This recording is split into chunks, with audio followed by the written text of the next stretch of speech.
বেলেগৰ মুখত শুনিছিলোঁ ভাগৱতত লিখা আছে এজন মানুহে জীৱনত যি কৰিম বুলি যি পাবলৈ ইচ্ছা কৰে ভাগৱতত দিয়া আছে। এনেকৈ যদি দিয়া আছে তেনেহ'লে দেখোন এবাৰো বৰ দুখীয়া ঘৰত জন্ম হ'লোঁ, দুখ কষ্ট পালোঁ, পঢ়ো চাব দে এগৰাকী।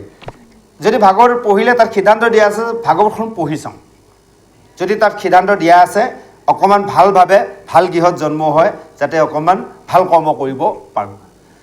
যেতিয়া ভাগৱত পঢ়িলে তাত গুৰু শৰণ ভজন লাগিবই, গুৰু আশ্ৰয় লয়। ভাগৱত প্ৰথম স্কন্ধৰ পঢ়া আৰম্ভ কৰিলোঁ নিজৰ গৃহত থাকি, অকলে অকলে কোনোবা সময়ত কান্দো, অকলে অকলে পাগলৰ দৰে হাঁহোঁ। লক্ষ্য আছিলে আকৌ এবাৰ মানুহ জন্ম ল'ম। পঢ়ি যাওঁতে যাওঁতে যাওঁতে যাওঁতে কান্দো হাঁহো কৰোঁতে এই তৃতীয় স্কন্ধ যেতিয়া কপিল দেৱহতী আখ্যান পাই গ'লোঁ, পঢ়িব নোৱাৰা হৈ যাব, খুব কান্দো। যে যমৰ যান্ত্ৰণা পাব লাগিব, দুখ যান্ত্ৰণা পাব লাগিব। তেতিয়া সিদ্ধান্ত কৰিলোঁ নাই নাই আৰু জন্ম নলওঁ। তাৰপিছত যে ষষ্ঠ স্কন্ধ যেতিয়া অজামিল আখ্যানত 28খন নৰক বৰ্ণনা পাই গ'লোঁ, সিদ্ধান্ত কৰি ল'লোঁ যে কোনো কাৰণত আৰু জন্ম নলওঁ, বৈকুণ্ঠ যাম। সিদ্ধান্ত, গতিকে শাস্ত্ৰই দিয়া যিমান সিদ্ধান্ত দিছে পালন কৰিবলৈ আমি চেষ্টা কৰিছোঁ। হয় প্ৰভু কৃষ্ণ। গৃহভাগ হ'ল প্ৰভু, কিয় কৰিলোঁ কৈছে এই অলপ আগত পাতি গ'লোঁ। তাৰমানে যদি মায়া সংসাৰত মায়া কৰ্ম নকৰে তেতিয়াহ'লে মায়া তৰিব, তৰা আৰু নতৰা একো কথা উপায় মানে একো প্ৰশ্নই নাহে। কাৰণ আপোনাৰ চাওক বস্তুটো এই দিছে আপোনাক খাবলৈ, ভাল নে বেয়া আপুনি এবাৰ যদি খাই নাচায় তেতিয়াহ'লে আমি বস্তুটোৰ বিষয়ে আপুনি কেনেকৈ জানিব। প্ৰভু ধৰি ল'লোঁ আপুনি ব্ৰহ্মচৰ্য হ'লে, প্ৰভু কথাটো শুনক, ব্ৰহ্মচৰ্য হ'লে যদি আপুনি ব্ৰহ্মক সংৰক্ষিত কৰিব নোৱাৰে ব্ৰহ্মচৰ্য দেখাই কি লাভ আছে। গতিকে সেইকাৰণে কৈছে প্ৰভুৱে কৈছে চোৱা এতিয়া গাৰ্হস্থ্য বানপ্ৰস্থ হয়নে বাৰু, তাৰপিছত দিছে আপোনাৰ সন্ন্যাস হয়নে। গতিকে এইকেইটা ধৰ্ম আমাৰ পালন কৰিবই লাগিব। কাৰণ এতিয়া চাওক এতিয়া আমি এইকেইটা যদি ধৰ্ম পালন কৰোঁ, কাৰণ কৈছে বাকী সময়ত সেই সন্ন্যাস ধৰ্ম পালন কৰিব লাগিছিল, বনাশ্ৰম যাব লাগিছিল, এতিয়া আমাৰ যাব লগা প্ৰয়োজন নাই। গাৰ্হস্থ্য ধৰ্মতে 4 ধৰ্ম দিছে, 4 আশ্ৰম দিছে। গতিকে গাৰ্হস্থ্য ধৰ্ম 4 আশ্ৰমে যি ৰীতি নীতি দিছে তাক আমি সুন্দৰভাৱে পৰিচৰ্য কৰিব পৰাৰ নামে প্ৰভু অতিক্ৰম কৰি যাব পৰা যাব, বেলেগ আমি চিন্তা নাই। কাৰণ চাওক এতিয়া যদি আমি এই সংসাৰ নকৰিলোহেঁতেন তেতিয়াও কিন্তু আমাৰ মতে পূৰ্ণ নহয় বুলি আমি ভাবোঁ। হয় প্ৰভু, তাকেতো কৈছে গাৰ্হস্থ্য ধৰ্মসমূহ আন ধৰ্ম নাই, নিয়ম সংযমে চলিবা সদায়, পুৰুষ প্ৰকৃতি হয় বা একমতি, তেহে সিজিব হৈত ভক্তি। এতিয়া দুটা পাক লগাই দিলে নহয়। হয়, সেইকাৰণে কৈছে প্ৰভু চাওক এতিয়া গাৰ্হস্থ্য ধৰ্মতে 4 ধৰ্ম আছে, 4 আশ্ৰম আছে। আগতো কি হয় ৰজাসকলে নিজৰ পুত্ৰসকলক ৰাজ্যভাৰ দি তেওঁলোকে বৰ্ণাশ্ৰম ধৰ্মলৈ যায়, কিমান কষ্ট কৰিব লগা হৈছে। আমাৰ এতিয়া ইমান কষ্ট কৰিব লগা নাই। আমি এই গাৰ্হস্থ্য ধৰ্মতে থাকি আমি সংযম নিয়ম সংযমৰ মাজেৰে হয়নে বাৰু আমি চলিব লাগিব। তাতে এতিয়া দুটা কথা হ'ল পুৰুষ প্ৰকৃতি হয় বা একমতি, দুটা তত্ত্বত কৈছে। পুৰুষ প্ৰকৃতি একমতি, এক কৰিব পাৰিলেহে, এক হ'ব পাৰিলেহে ভক্তিপূৰ্ণ হ'ব। এতিয়া আমি বাহ্যিকত যদি চাওঁ আপোনালোকৰ প্ৰত্যেকৰ নিজা নিজা আইগৰাকী আৰু প্ৰভুজন হয়নে বাৰু এক হ'ব লাগিব। কাৰণ আজি আমি ভাগৱতৰ এই স্থানলৈ আহিব পৰা 1 নম্বৰত আমাৰ আইগৰাকীয়ে আমাক অকণমান যদি অনুষ্ঠান ক'ৰবাত যোৱাৰ দেৰি হয়, অকণ পলম কৰোঁ, তেতিয়া আমাক আইগৰাকীয়ে গালি পাৰে যে এখন সমাজ হৈ থাকিব, এজন মানুহে সমাজৰ কাৰণে হৈ থাকক, একো আপত্তি নাই, কিন্তু যদিহে আপোনাৰ কাৰণে সমাজ হৈ থাকিব লগা কম ডাঙৰ অপৰাধ হ'ব নেকি বুলি কয়। গতিকে চাওক আইগৰাকীয়ে আমাক প্ৰেৰণা এক অৰ্থাৎ বাহ্যিক। এতিয়া কথালৈকে আমাৰ আধ্যাত্মিক তত্ত্বত কৈছে পুৰুষ আৰু প্ৰকৃতি অৰ্থাৎ জীৱাত্মা আৰু পৰমাত্মা। এই যেতিয়ালৈ এক কৰিব নোৱাৰিম আমি এই কৰ্ম কৰি ঈশ্বৰ কৰ্ম কৰি, তেতিয়ালৈ কিন্তু আমাৰ পূৰ্ণ নহ'ব ভক্তি। গতিকে এই দুটা তত্ত্বত আমি কৰ্ম কৰিব লাগিব। যা হওক আহক আমি পিছৰ পদলৈ আগবাঢ়িছোঁ। জয় কৃষ্ণ। ভক্তি যুগৰ শ্ৰেষ্ঠতা আবে শুনা যেন গতি সকাম কৰ্ম গৃহাশ্ৰম ধৰ্মে স্থিত হুয়াজিতু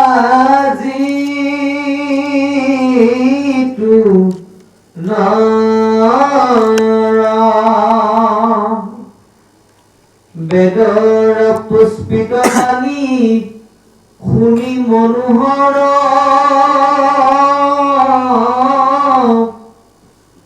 মনত কৌতুকে দ্ৰব্য জুৰাবে বিস্তৰা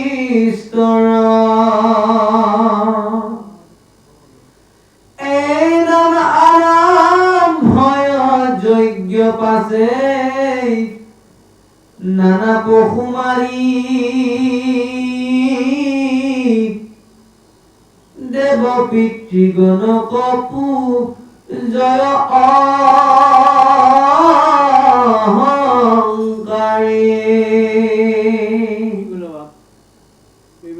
হয় কৃষ্ণ জয় কৃষ্ণ এতিয়া আমাৰ ইয়াতে ভক্তি যুগৰ শ্ৰেষ্ঠতাৰ কথা কৈছে আজি কপিল মহাপ্ৰভুৱে দেৱহতী মাতৃক কৈছে হে মা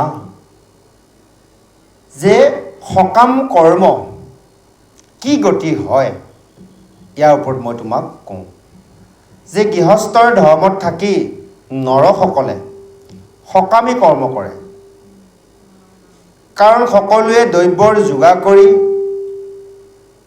কেৱল খোৱাৰ চিন্তা কৰে অৰ্থাৎ জীৱ বধ কৰি পশু পক্ষী মাৰি তেওঁলোকে খোৱাৰ চিন্তা কৰে পিতৃগণক দেৱগণক সেইসকল অহংকাৰীয়ে পূজা কৰে অৰ্থাৎ এতিয়া আমাক সকলক কৈছে আমি গৃহত থাকি যদি আমি জীৱ বধ কৰি খাদ্য খোৱাৰ চিন্তা কৰিছোঁ প্ৰভু ইয়াত বৰ ডাঙৰ তত্ত্ব দিছে কাৰণ এতিয়া চাওক আমি এতিয়া এই জীৱসকলক মাৰি যদি খাই থাকোঁ তাৰ ভিতৰতো যদি কৃষ্ণক ভজিছোঁ তাক কৈছে সকামী কৰ্ম গতিকে আজি কৈছে সেইসকলে এনেভাৱে গৃহত থাকি কেৱল স্বৰ্গ সুখৰ কামনা কৰি জীৱৰ পশু পক্ষীৰ বধ কৰি নিজেও খাইছে পিতৃগণকো খুৱাইছে ধৰি ল'লোঁ পুত্ৰসকলে পিতৃ শ্ৰাদ্ধৰ সকাম পাতিছে মাছে মঙহে যোগাৰ কৰিছে নিজেও খাইছে আনকো খুৱাইছে তেতিয়াহ'লে সেই পিতৃসকলৰ সেই তেনেভাৱে পূজাৰ কৰিছে আৰু এয়া হৈছে স্বৰ্গ পূজাৰ স্বৰ্গ সুখ সেইকাৰণে আমাক শাস্ত্ৰ ভেদে কৈছে যেতিয়া আমি ভকত হৈছোঁ ভকত হওঁ তেনে নিৰামিষ ভোজী হ'ব লাগিব আমাৰ পন্থী নিৰামিষ ভোজী হ'বই লাগিব যদি নিৰামিষ নহয় তেতিয়াহ'লে আমি গোটেই জীৱনটো নাম লৈ থাকিলেও গতি সাধন কৰিব নোৱাৰিম গতিকে সেইকাৰণে কৈছে মানুহ সৰ্বভোজী ভকত হ'লে কিন্তু সৰ্বভোজী হ'ব নোৱাৰিব কাৰণ চাওক এনে কিন্তু বেদৰ অনুসাৰে আমি কিন্তু সৰ্বভোজী হ'ব কোনো কাৰণত নোৱাৰোঁ ইয়াত প্ৰমাণ আপোনালোকে চাব বাঘ সিংহৰ হয়নে বাৰু কুকুৰী চিগাল পানী খোৱা দেখিছে আপোনালোকে পানী কেনেকৈ খায় বাৰু পি খায় নে চেলেকি খায় চেলেকি খায় হৰিণ গাই গৰু হয়নে এইবোৰে পানী পি খায় নে চেলেকি খায় আমি এতিয়া পি খাওঁ নে চেলেকি খাওঁ তেতিয়াহ'লে আমি কোনটো খাদ্য খাব লাগিব গাই আৰু হৰিণৰ খাদ্য কি গজন বাঘ সিংহৰ শিয়াল কুকুৰৰ খাদ্য কি হয়নে বাৰু তেওঁলোকে কোনটো খায় বাৰু তেজাল খাদ্য খাব মাছ মঙহ হয়নে মাংস খাব এতিয়া আমি যদি প্ৰি খোৱা বিধৰ হওঁ তেতিয়া কোনবিধ প্ৰাণী আমি খাদ্য হ'ব গজন হ'ব আমি সহজত বুজিবলৈ কৈছোঁ বাকীলৈ নাযাওঁ গতিকে সেইকাৰণে ভকত হোৱাৰ লগে লগে গজন খাদ্য তাৰ আগতে আমি মানুহ হয় অলপ সৰ্বভোজী কৰিলোঁ আৰু কিন্তু যিদিনাখনে ভকত হ'লোঁ গুৰুত শৰণ ভজন ল'লোঁ সাৱধান জিভা কণ্ট্ৰল কৰিব লাগিব সেইকাৰণে আমাক দিছে চাওক এতিয়া আপোনালোকে গোঁসাই ঘৰত নামঘৰত দেখে আপোনাৰ সাতলাখন দেখে সাতলা আমি তিনিটা চিম্বল দেখা পাওঁ হয়নে বাৰু প্ৰথম চিম্বলটো আছে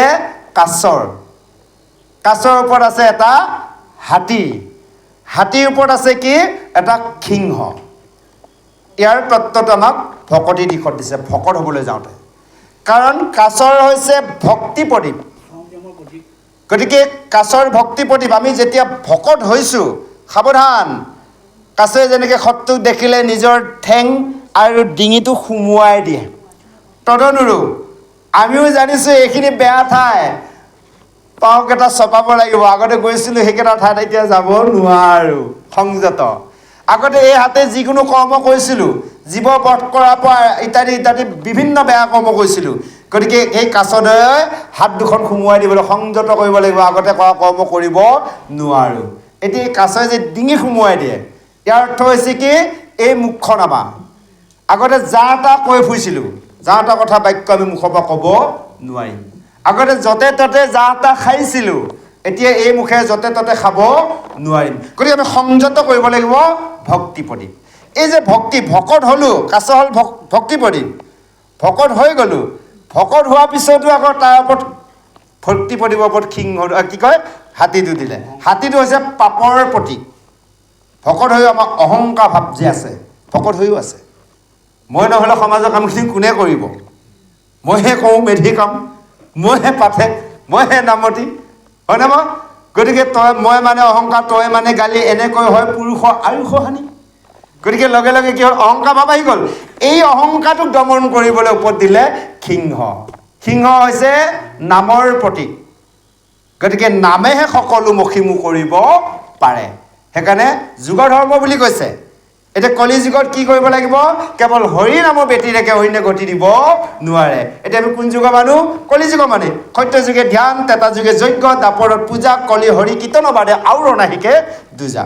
গতিকে আমি কলিত হৰি কীৰ্তনৰ বাদে একো আমি পাপ খণ্ডন কৰা বেলেগ ব্যৱস্থা নাই। যাগ যজ্ঞ পূজা পাৰ্বণ কৰিব পাৰোঁ, কিন্তু আমাৰ কোনো কাৰণত পাপ খণ্ডন নহয় আৰু ভক্তিপূৰ্ণ নহয়। আমি সেইজন প্ৰভু ভগৱন্তক কেতিয়াও আমি দৰ্শন কৰিব নোৱাৰোঁ। কৃষ্ণ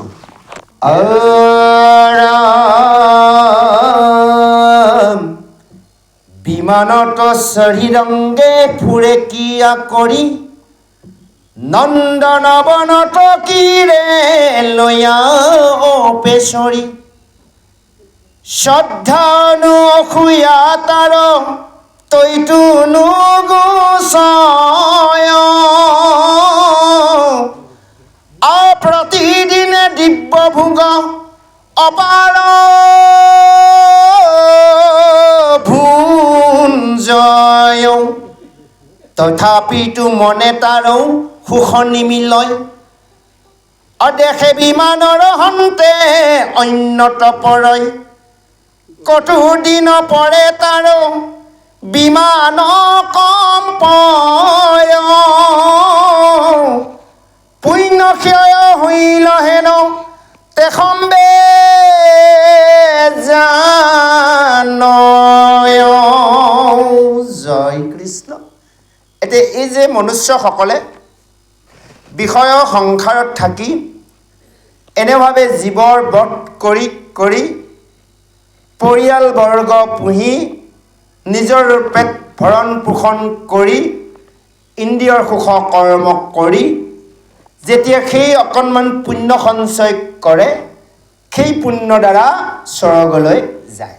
আটাইতকৈ ডাঙৰ কথা এটা কৈছে, এই যে আমি জীৱনত যিসকল লোকে জীৱ বধ কৰি কৰি যে খালোঁ, প্ৰতিটো জীৱক যে বধ কৰা গ'ল, সেই জীৱকেইটা কিন্তু স্বৰ্গপথত ৰৈ থাকে আপোনাৰ মোৰ বাবে। এটা জীৱক যদি ডিঙি মুচৰি মাৰিছোঁ, সিও কিন্তু তাত ৰৈ আছে। কোনোবা এটা জীৱক যদি দাহে ঘপিয়াই কাটিছোঁ, সি এখন প্ৰকাণ্ড দালৈ ৰৈ আছে। কোনোবা এটা জীৱক যদি জাঠি হানি মাৰিছিলোঁ, সি ওপৰত প্ৰকাণ্ড জাঠি লৈ আছে। এনেভাৱে অনেক যিমানবোৰ জীৱক বধ কৰা যায়, সকলোবোৰে স্বৰ্গপথত লাইন পাতি ৰৈ থাকে। আৰু যোৱাৰ লগে লগে সেইসকলক প্ৰতিটো জীৱই সেইজন পাপীক অৰ্থাৎ মনুষ্যক, সেই আত্মাক শাস্তি প্ৰদান কৰে। সেইকাৰণে কৈছে, সকলোবোৰ কৈছে, কেহু হানে কেহু মাৰে ঘূৰ মোচৰ হয়, ঘাৰ মোচৰ হয়, কুঠাৰ ধৰি আকতো হৃদয়ে হানয়, এহি মতে কটুকাল ভুঞ্জি পাপৰ ফল, তেবে যায় স্বৰ্গ পাৱে পাতকীসকল। তেতিয়াহে স্বৰ্গপথত পায়। ইমান স্বৰ্গত যোৱা সুখৰ কথা নহয়। গতিকে স্বৰ্গ সুখ কামনা কৰা প্ৰয়োজন নাই। কাৰণ কৈছে স্বৰ্গত যিমান সুখ আছে, আজি আপোনালোক আমি যে এই একত্ৰিত হ'লোঁ, ক্ষণমাত্ৰক যিকণ সুখ পাইছোঁ, তাৰ সমানো বোলে স্বৰ্গত সুখ নাই। তাকে মানুহে বাঞ্ছা কৰি থাকে। সেইকাৰণে কৈছে এই স্বৰ্গত পোৱাৰ লগে লগে সেই স্বৰ্গত গৈ যেতিয়া সেইসকল আত্মাৰ তাত উপস্থিত হ'ব, তাতে গৈ সেই নন্দন বনতে সেই অপেশ্বৰীসকলৰ লগত আনন্দ কৰি থাকোঁতে থাকোঁতে সেইখন পুণ্য বোলে নাগ হৈ যায়। যোৱাৰ লগে লগে সেই পাপ ভুঞ্জন কৰিবলৈ নৰকলৈ পঠিয়াই দিব। সেইকাৰণে কৈছে স্বৰ্গত থকাৰ পুণ্যাত্মা কেইটাই এই যে নৰকত পাপীসকলক যমৰ আজ্ঞাক্ৰমে যমদূতে যেতিয়া শাস্তি প্ৰদান কৰে তাত চিঞৰ-বাখ বোলে স্বৰ্গত থকা পুণ্যৱানসকলে দেখি শুনি থাকে। তেওঁলোকে ভয় হৈ থাকে, ৰাম ৰাম এইটো পুণ্য শেষ হ'লে আমিওতো যাবই লাগিব, কোনদিনাখন বা পুণ্য শেষ হয়, কোনদিনাখন বা যাব লাগিব, এনে ভাৱনে তেওঁলোকৰ বোলে দিনে ৰাতিয়ে সুখ নোহোৱা হৈ থাকে। তাক আমি আশা কৰোঁ নেকি? সেই সুখ আমাক কেতিয়াও প্ৰয়োজন নাই। আজি সেইকাৰণে কৈছে তথাপিতো মনে তাৰ সুখ নিমিলয়, দেখে বিমান অহন্তে অন্যত পৰয়, কতোদিন পৰে তাৰ বিমান কম্পয়, পুণ্য ক্ষয় হইলে হেন দেখেম বেজাৰয়। তেওঁলোকৰ মানে বুকু কঁপি থাকে, শান্তি নাইকিয়া হৈ থাকে। কোনদিনাখন পুণ্য শেষ হ'ব সেইদিনাখনে গৈ সেই যমনগৰত পৰিব লাগিব। সেইকাৰণে আমাক কৈছে, সেইকাৰণে সেই স্বৰ্গ সুখ কামনা কৰা আমাৰ প্ৰয়োজন নাই। যদি আমি এনেভাৱে জীৱবধ কৰি নিজৰ দেহটোক ভৰণ পোষণৰ চিন্তা কৰিছোঁ, অৰ্থাৎ এয়া হৈছে আমাৰ ইন্দ্ৰিয় ধৰ্ম, ইন্দ্ৰিয় সুখ কৰ্ম কৰিছোঁ, তেনেহ'লে আমি স্বৰ্গলৈ যাব লাগিব অকণমান পুণ্যৰ বাবে, আৰু যিবোৰ বিষয় কৰ্মত এই সংসাৰ কৰা পাপৰ বাবে পুনৰপি নৰকলৈ যাব লাগিব। সেইকাৰণে এই কথাখিনিক আমাক বুজাই দিছে। আহক আমি পিছৰ পদলৈ আগবাঢ়িছোঁ। জয় কৃষ্ণ। জগততে দেখে মায়া মাই,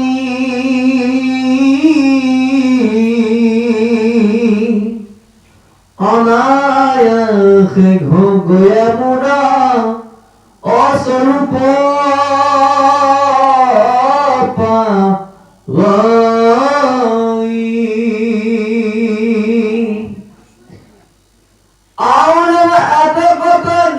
ভক্তি দুটা যুগত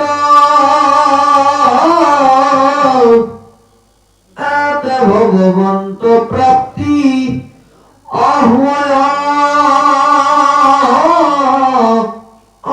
অন্তত যদি বোলে জ্ঞান যোগে আত্মা লাভ হৈ ভজনীয় ঈশ্বৰত ভক্তিয়ে পাৱই, কেমনে বুলিলো দুয়ো একে ফল হৈ,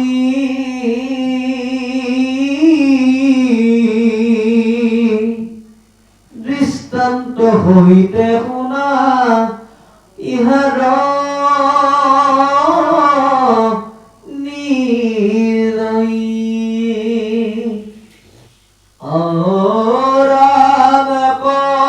যেন দুগ্ধ কৌ অনেক ইন্দ্ৰী ঘন,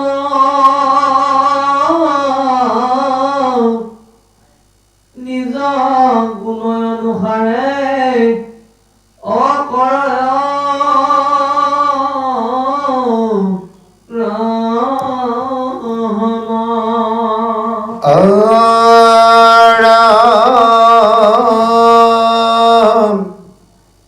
চকুৱে দেখয় শুক্ল জিভাৰে মধুৰ, ছালতলৈ গাইলে বোলে শীতল প্ৰচুৰ, সেই মতে ঈশ্বৰক নানা শাস্ত্ৰ স্বয়ং, সগুণ নিগুণ ৰূপে প্ৰকাশ কৰয়, প্ৰাচে সেই ধৰি বিধান নক নৰগণ, বহু ৰূপে পাওঁৱে যাই সেই নাৰায়ণ, ভকতিৰ চাৰিবিধ কহিলো পূৰ্বত, সগুণ নিগুণ ৰূপে তোমাৰ আগত। জয় কৃষ্ণ। এতিয়া কৈছে হে মাতৃ এনেভাৱে সেইসমূহ জীৱ অৰ্থাৎ আত্মা স্বৰ্গত যেতিয়াৰ এনেভাৱে আনন্দ কৰি থাকিব যেতিয়া পুণ্যৰ নাশ হৈ যাব তাত থকা তেতিয়া গন্ধৰ্বসকলে নিন্দা কৰা হ'ব আৰু নিন্দা কৰাৰ লগে লগে কেৱল ইন্দ্ৰই দেৱৰাজ ইন্দ্ৰই কাৰোবাৰ এজনক আজ্ঞা কৰিব মুখেদি নকৰে চকুৰ ইংগিত দিব খুটপুচ নকৰে ডাইৰেক্ট তাৰ পৰা ধক্কা মাৰি দিব স্বৰ্গৰ পৰা ধক্কা মাৰি দিলে ডাইৰেক্ট গৈ নৰকত পৰিব আৰু এনেভাৱে সেইসমূহ জীৱই দুখ যন্ত্ৰণা ভোগ কৰে সেইকাৰণে কৈছে পুনৰ আহি সেইসকলে এই সংসাৰত পৰে এই কথাটো জানি হে মাতৃ কেৱল তুমি কি কৰা কৰ্ম এইবোৰ এৰা খুব সাৱধানে কাইবাইক মনে একান্তভাৱে তুমি মোৰ ভক্তি যত্ন কৰা অৰ্থাৎ আমাক কৈছে যে কাইবাইক মন একান্তভাৱে ভগৱন্তক ভক্তি যত্ন এইটো কোৱা নাই বিষয়ক এৰা অৰ্থাৎ আমি যিকণ সময় সাধুসংগত থাকি কৃষ্ণ কথাৰ শ্ৰৱণ কীৰ্তন কৰোঁ গাহস্থৰ ধৰ্মত গুৰু গৃহত গুৰু সেৱা কৰোঁ সেই সময়ত আমি বিষয় বাসনা সকলোবোৰ নেওচি কৰিব লাগিব ইয়াতে যদি থাকোঁ ঘৰলৈ যদি ভাবি থাকোঁ ইয়াত থকা আৰু নথকা একেডালে কথা হয় গোসাঁইঘৰত সোমাই যদি বেলেগ কথা চিন্তা কৰি থাকোঁ তেতিয়া গোসাঁইঘৰত সোমোৱা নোসোমোৱা একেই কথা এটা সৰু কাহিনী কওঁ এজন ভকতে সদায় গুৰু সেৱা কৰি থাকে সিদিনাখন ৰাতিপুৱা মানে অকণমান দেৰি হৈছে গুৰু সেৱা কৰা তেওঁলোকৰ এগৰাকী বোৱাৰী আছে পুত্ৰ বোৱাৰী ভাগৰ ছাগলীজনীও দুটাৰ পঠা ছাগলী আছে বোৱাৰীজনীয়ে ছাগলীকেইটা বেচিব বেপাৰী বিচাৰিছে পোৱা নাই বোৱাৰীজনী গ'ল ওচৰৰ মানুহে আহিল সেই সময়তে ছাগলী বেপাৰীটো বুঢ়ায়ো মানে গোসাঁইঘৰত সোমাবলৈ ওলাইছে যেতিয়া সোমাবলৈ চব যা যোগাৰ কৰি লৈছে গোসাঁইঘৰত সোমাব ওলাইছে কৈছে দেউতা আপোনালোকৰ ছাগলী বেচিব লগা আছিল বোলে বোপাই আছিল ছাগলী বেচিব লগা এতিয়া বোৱাৰীজনীও নাই নহয় এই ছাগলীকেইটাৰ দামটো কওক আপুনি বোলে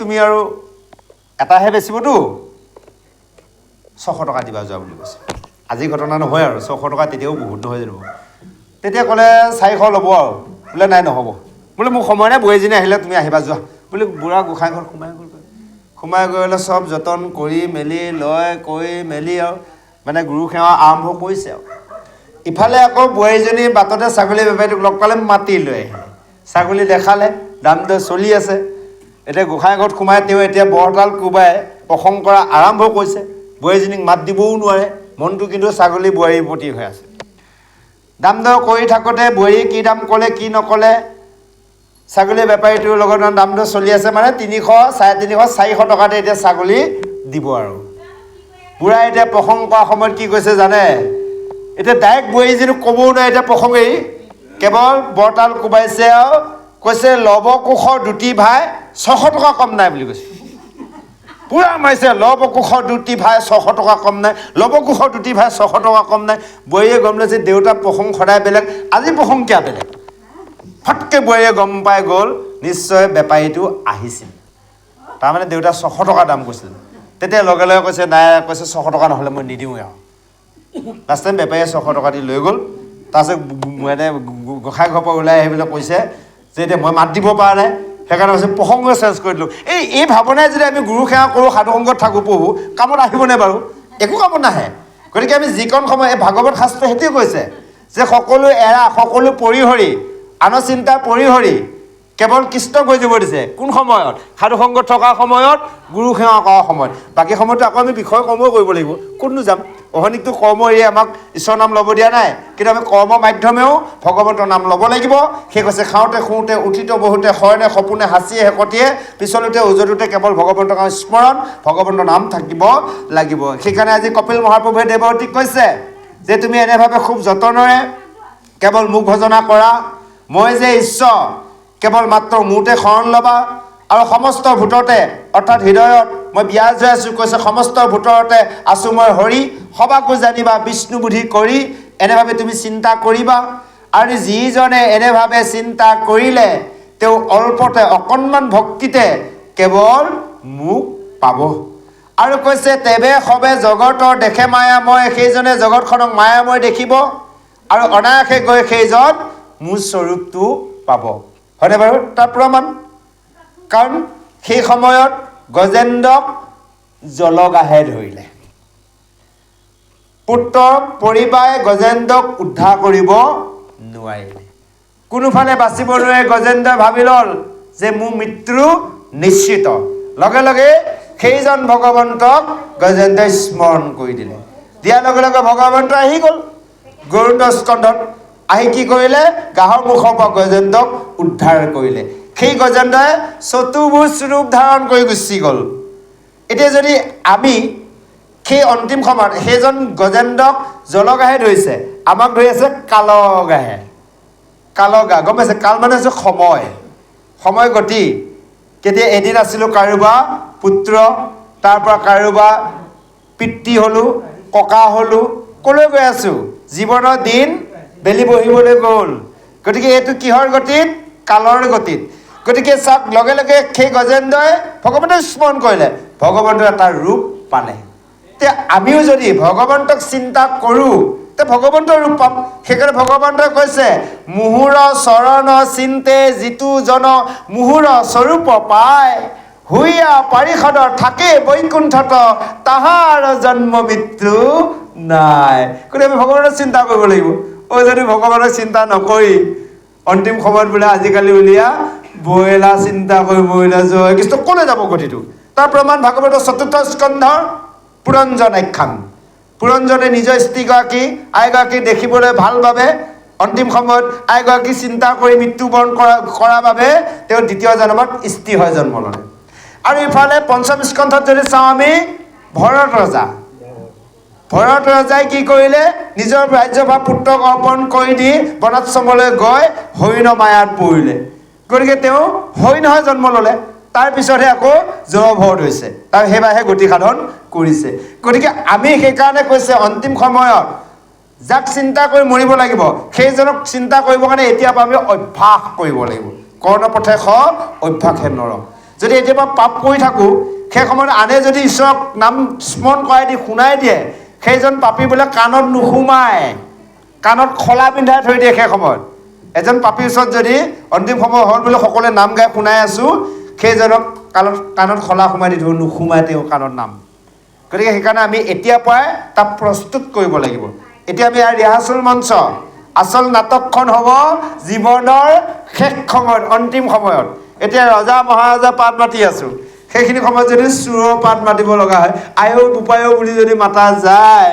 তেতিয়াহ'লে তিনিজন আছে কালপোৱা সফুৱা মানে বেংক কামোৱা তাই কোনোবা দুজন আহিব আৰু ডেঞ্জাৰজন আছে তিনিজন আহিব গতিকে সেইকেইজনক আমাৰ প্ৰয়োজন নাই আমাক প্ৰয়োজন আছে কেৱল 4জন সুন্দৰভাৱে চতুৰ্ভুজ ৰূপত আহি নাম কীৰ্তন কৰি হংসযানত উঠাই সেই বৈকুণ্ঠলৈ নিয়াৰহে ব্যৱস্থা কৰাব লাগিব যাহ গুৰু সমস্ত আই মাতৃ সমস্তৰ এনেভাৱে সুন্দৰভাৱে কৈছে আৰু কৈছে সেইজন ভগৱন্তক পাবলৈ কেৱল কৈছে ভক্তি আৰু জ্ঞানৰ মাধ্যমে পায় হে মাতৃ যদি তুমি কোৱা ভক্তি জ্ঞানৰ কথা মই তোমাক কওঁ শুনা দুই ভক্তি আৰু জ্ঞানৰ দুই একে গতি হয় তুমি যদি কোৱা দুই যদি একে গতি হয় কেনেকৈ হয় ইয়াৰ দৃষ্টান্তত উদাহৰণ মই তোমাক কওঁ শুনা যদি ইন্দ্ৰিয় আমাৰ যি দশ ইন্দ্ৰিয়ৰ কি কৈছে এতিয়া এটা ইন্দ্ৰিয়ক যদি আমি সন্তুষ্ট দিওঁ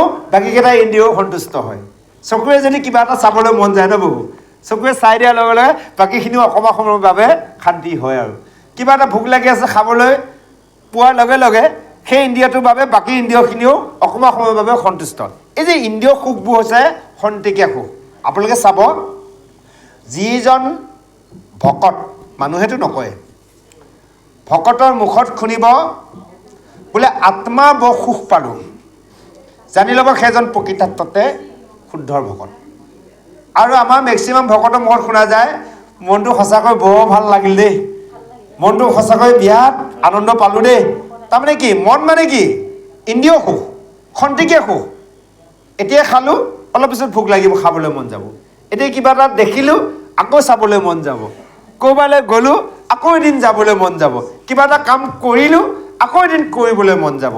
এই ইন্দ্ৰিয় সুখবোৰ হৈছে খন্তেকীয়া সুখ। আত্মাৰ যিটো সুখ এইটো স্থায়ী সুখ। গতিকে আমি আত্মাৰ সুখৰ কথা কেতিয়া ক'ম? যেতিয়া আমি আত্মাক জানিম, সেইজনে ক'ব সঁচাকৈ আত্মাৰ বহু সুখ পালোঁ, আত্মাৰ বহু আনন্দ পালোঁ। জানি ল'ব সেইজন প্ৰকৃতাৰ্থতে শুদ্ধ সত্য ভকত। আৰু আমি মেক্সিমাম ৰজগুণ ভকতসকলে এই মনৰ কথাই কওঁ আৰু মনটো বৰ সুখ পালোঁ, মনটো সঁচাকৈ বৰ ভাল লাগিল, সেই কথাটোকে উল্লেখিত কৰিছে। যে এনেভাৱে ইয়াৰ দৃষ্টান্তত ক'লোঁ যে এটা ইন্দ্ৰিয়ই যদি গ্ৰহণ কৰে বাকী ইন্দ্ৰিয়ও তেনেভাৱে আনন্দ পায়। সেয়েহে কৈছে ভগৱন্তৰ তেনে ৰূপ জ্ঞান আৰু কৰ্ম, পাছে সেহি ধৰি বিধান নৰগণ, বহু ৰূপে পাৱে যায় সেহি নাৰায়ণ। এনেভাৱে সেই নৰগণে সগুণ ভক্তি মাধ্যমে সেইজন ভগৱন্ত নাৰায়ণক পায়। হে মাতৃ ভকতি চাৰিবিধ পূৰ্বত তোমাক ক'লোঁ, সগুণ নিগুণ ৰূপে তোমাৰ আগত এই কথাখিনি উল্লেখিত কৰিলোঁ। এতিয়া চাওক সগুণ আৰু নিগুণ। এতিয়া সগুণ ভক্তি কোনটো, নিগুণ ভক্তি কোনটো, আমি এই কথাটো জানিব লাগিব। গীতাত লিখিছে প্ৰভু সগুণ নিগুণ, আৰু তাকে লিখিছে প্ৰবৃত্তি আৰু নিবৃত্তি। এতিয়া সগুণ ভক্তি হৈছে 81 বিধ ভক্তিৰ ভিতৰত 80 বিধ হৈছে সগুণী ভক্তি, এবিধ হৈছে নিগুণ ভক্তি। এতিয়া আপোনালোক আমি ভগৱন্তক সেৱা কাৰ্য কৰা সময়ত কিবা যদি এটা সংকল্প ৰাখিছোঁ, সেইটো হ'ল সগুণ ভক্তি। এতিয়া বহুতে ভাবে মাহ প্ৰসাদ নাই আৰু নিষ্কাম ভক্তি। নহ'ব। ভগৱন্তৰ ওচৰত আপোনালোক আমি একো সংকল্প ৰাখিব নালাগিব। কেতিয়াবা আমি কেনেকৈ ৰাখোঁ সংকল্প? এই ল'ৰা ছোৱালী পঢ়া শুনাক লৈ, হয়নে বাৰু, চাকৰি বাকৰিক লৈ, কাৰোবাৰ বেমাৰ ব্যাধি অপায় মংগলক লৈ, ঘৰখনৰ অপায় মংগল, কোনোবা ঐশ্বৰ্য বিভূতিৰ কাৰণে ইত্যাদি ইত্যাদি বিভিন্নজনৰ বিভিন্নৰ সংকল্প দি ভগৱন্তক ভজা যায়। এতিয়া মন্দিৰত তীৰ্থলৈ যায়, বহুতে কিবা এটা কামনা কৰি ভগৱন্তক ধূপ শৰাই নিবেদন কৰে, এয়া হ'ল সকামী ভক্তি। কেৱল কৈছে নিষ্কাম ভক্তি হৈছে ভগৱন্তৰ চৰণত সেৱা কাৰ্য কৰি ভগৱন্তক ক'ব পাৰিব লাগিব, প্ৰভু যে মোৰ এই শৰীৰ মোৰ নিজৰ নহয়, গতিকে সকলোবোৰ তোমাৰ, তুমি যেনেভাৱে চলোৱা মই তেনেভাৱে চলিম, আৰু সেয়েহে তোমাৰ চৰণত এনেভাৱে যাতে মই জনমে জনমে ভক্তি কৰিব পাৰোঁ। নিষ্কাম ভগৱন্তক কি বিচাৰিছোঁ আমি? যদি আমি ঐশ্বৰ্য বিভূতি পৰিয়ালবৰ্গক ল'ৰা ছোৱালীক লৈ কিবা বিচাৰিছোঁ, তেনে সকাম ভক্তি। ভগৱন্তৰ চৰণ সেৱাৰ ব্যতিৰেকে একো বিচৰা নাই, সেইটো হ'ব নিষ্কাম ভক্তি। এতিয়া ধৰক কেতিয়াবা মাহেকে পহেকে আপোনালোকৰ ফালে কেনেকুৱা কি নাজানো, আমাৰতো চলি থাকে, আমি গৃহতো ভকত আমাৰ পদাপন হৈয়ে থাকে। কাৰণ কি আমাক সকাম চকাম নহয়, মন গ'লে হ'ল মাতি দিম ভকত কেইজনমান, অকণমান গৃহলৈ আহিব, আজি ভাগৱত চাব লাগিব, ফ্ৰী থাকিলে বোলে নাই অলপ গীতা পাঠকে চাব লাগিব, কীৰ্তন চাম, তেনেকৈ সন্ধিয়া কেতিয়াবা আমি তেনেকৈ দিনত মানে বাকী সকলো প্ৰভুসকলৰ কাম বন ক্ষতি নকৰোঁ, সকলোৱে নিজৰ নিজৰ ব্যস্ততাৰ মাজত থাকে। সন্ধিয়া 2 ঘণ্টা বা 1 ঘণ্টা একো নকৰোঁ, ভগৱন্তৰ নামত ধূপ আৰু বন্তি দিয়া ব্যৱস্থা কৰিম, তাৰপিছত ভকত সেৱা কৰিম, ভকতক পাৰিলে চাহ পানী কিবা জলযোগ কৰিলোঁ, নোৱাৰিলেও কথা নাই, একো আপত্তি নাই। ভকতে সোধে বোলে কিবা, একো নাই এনেই ভকত সেৱা পাতিছোঁ, সেইটো নিষ্কাম। যদি কোৱা যায় বোলে ঘৰখনত অকণমান কিবা এটা কাৰণে আশীৰ্বাদ এটা দিয়ক, তেতিয়াহ'লে সকামত পৰি যাব, অকণমান এটা বাক্যত সকামত পৰি যাবগৈ। গতিকে এয়া হৈছে নিষ্কাম আৰু সকাম। সেইকাৰণে কৈছোঁ সগুণ আৰু নিগুণ ভক্তি, এই কথা তোমাৰ আগত ক'লোঁ। আহক আমি পিছৰ পদলৈ আগবাঢ়িছোঁ। জয় কৃষ্ণ।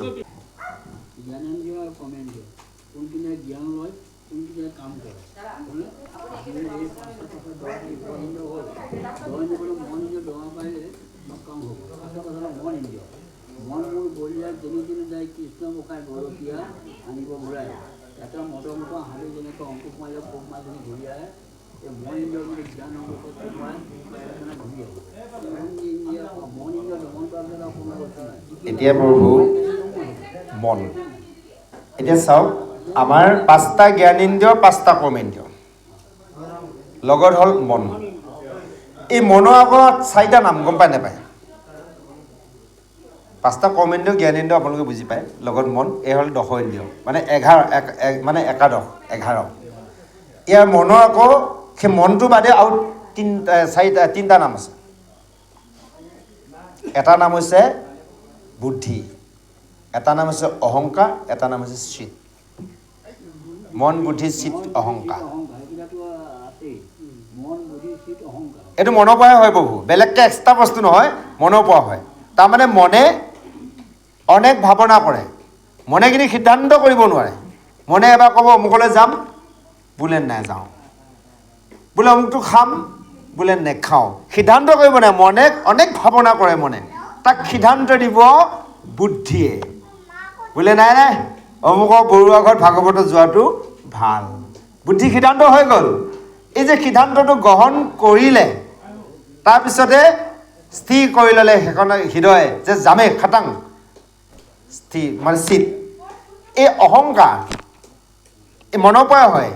যেনেকৈ মইহে কৰোঁ, মইহে কৰিব পাৰোঁ, মইহে দিছোঁ ৰাইজক ইমানখিনি কৰি, হয়নে বাৰু? এইটো মনৰ পৰাই গ'ল অহংকাৰ। সেইকাৰণে যে মন, বুদ্ধি, চিত, অহংকাৰ এটাই বস্তুৰ নাম হ'লে চাৰিটা। এতিয়া চাওক, মানুহ আপুনি এজনে, কাৰোবাৰ আপুনি ল'ৰা আছিল এজনেই মানুহ, তাৰপৰা যে কাৰোবাৰ স্বামী হ'লে দুটাৰ নাম হ'ল অমুকৰ, হয়নে বাৰু? স্বামী বোলে অমুকৰ পুতেক, তাৰপৰা যে কাৰোবাৰ দেউতাক হ'ল অমুকৰ বাপেক, তাৰপৰা যে কাৰোবাৰ ককাক হ'ল বোলে অমুকৰ ককাক। মানুহ একেজনে। তদনুৰূপ মন, বুদ্ধি, চিত, অহংকাৰ, মনৰ পৰাই এই বাকী তিনিটা ভাৱনাৰ সৃষ্টি হয়। এতিয়া জানিব লাগিব, দশ ইন্দ্ৰিয় মনৰ অধীনত চলে। এই মনে প্ৰেৰণা ক'ৰ পৰা পায়? কেৱল আত্মাৰ পৰা পায়। এতিয়া আত্মা আমাৰ চেতন শক্তি, চেতন শক্তিৰ দ্বাৰাহে কৰ্ম কৰি থকা গৈছে। গতিকে এয়া চাওক, এইখিনি কথাকে সুন্দৰভাৱে কৈছে যে এই যে মনটোৱে আনন্দ পাই গ'ল অকণমান সময়ৰ বাবে জিভা খোৱাদত, চবেই আনন্দ পাই গ'লগৈ। আকৌ যেতিয়া আপোনাৰ ধৰক ঠাণ্ডা লাগিল বা গৰম লাগিল, সেই যে কষ্ট পালে ছালত, সেইখিনিৰ পৰা গোটেইখিনি কষ্ট পালে। এই কথাটোহে বুজাই দিছে, বেলেগকৈ এক্সট্ৰা কথা সোমোৱাই দিয়া নাই। সেইখিনি অকণমান আলোচনা কৰিলে আগতে, আপুনি কোৱাৰ কাৰণে আকৌ আলোচনা কৰিছে। জয় কৃষ্ণ। নাই ৰাখে মোৰ বৈকুণ্ঠ যায়, প্ৰেত প্ৰেম ভকতিয়ে ডুবি থাকে সৰ্বদায়।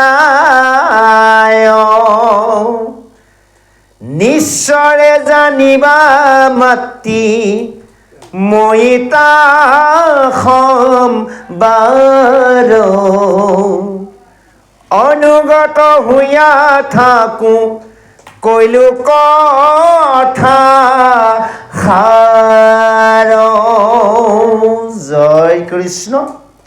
এতিয়াৰ পুনৰ কপিল মহাপ্ৰভুৱে দেৱহতী মাতৃক কৈছে, হে মা, এনেভাৱে যিজনে সকলোবোৰতে